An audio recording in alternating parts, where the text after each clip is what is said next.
Fevereiro 27, Marcos 1, de 1 a 13. Alguns dos fariseus, que seriam os ortodoxos hoje, os Hassidim, e professores da Torá que tinham vindo de Jerusalém com Jesus, viram alguns dos discípulos de Jesus comerem sem lavar as mãos, sem respeitar o ritual de lavar as mãos. Se chama Nitlat Yadayim. Porque os fariseus, que eram os Hassidins da época, os ortodoxos, conservando a tradição dos antigos, não comem sem antes lavar as mãos várias vezes. E também quando eles voltam do mercado, eles não comem sem antes lavar as mãos até os pulsos. É correto, é saudável, é indicado que se lave as mãos antes das refeições, porque quando a gente chega da rua, é muita poeira, muito micróbio e tal.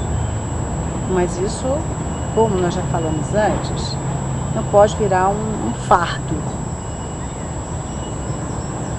E também muitas outras coisas eles receberam para observar, como lavar os copos, os jarros, os vasos de metal, as camas. Obviamente tudo isso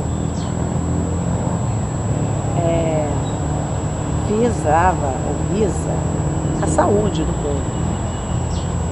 Nós vamos entender que Deus, quando Ele colocou as coisas puro e impuro, santo, profano, o objetivo era preservar a saúde e a vida do povo de Deus, para que eles chegassem até a época quando nasceria o Messias.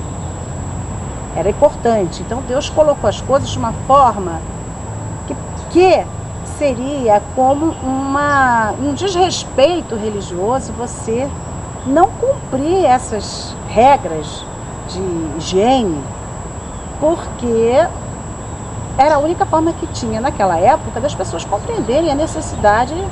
Elas não iam nem compreender, elas fariam porque era obrigada a fazer, elas não entendiam o porquê. Elas não tinham compreensão como nós temos hoje das questões de higiene, das questões dos micróbios, das bactérias, dos vírus. Elas não conheciam nada disso. Então Deus colocou como um mandamento religioso.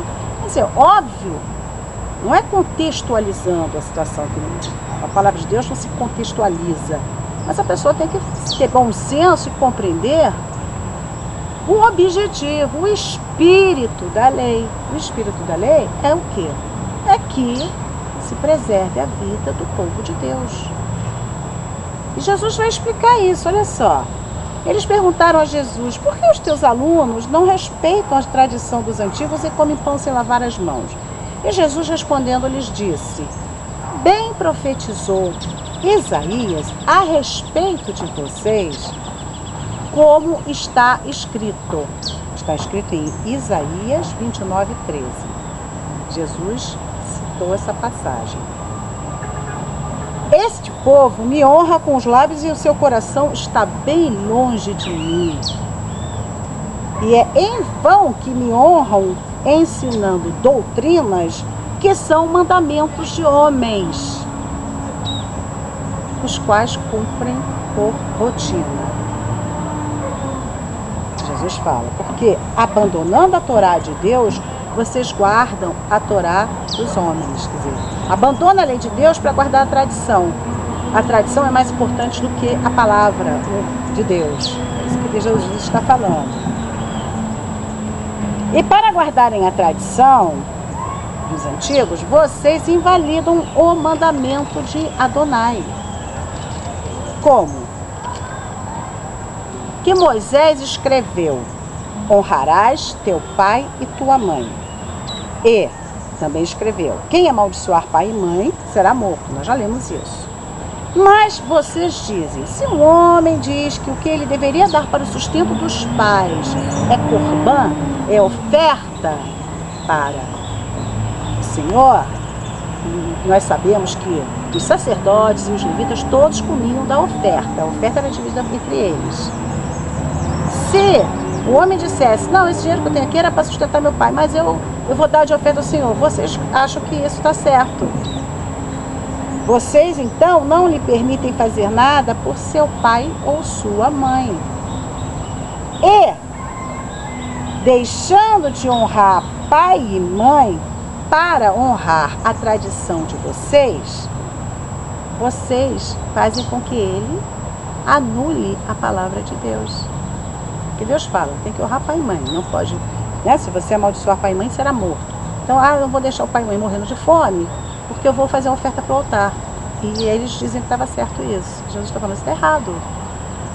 A oferta do altar quer dizer que não vai fazer oferta? Não, vai fazer oferta. Mas, cada coisa é uma coisa. E qual é a prioridade? A prioridade é a vida. Os pais têm prioridade. Mas Jesus está tentando fazer uma analogia explicando que está havendo uma inversão de valores, que a tradição ela é mais respeitada do que a própria Torá. E ainda hoje é assim.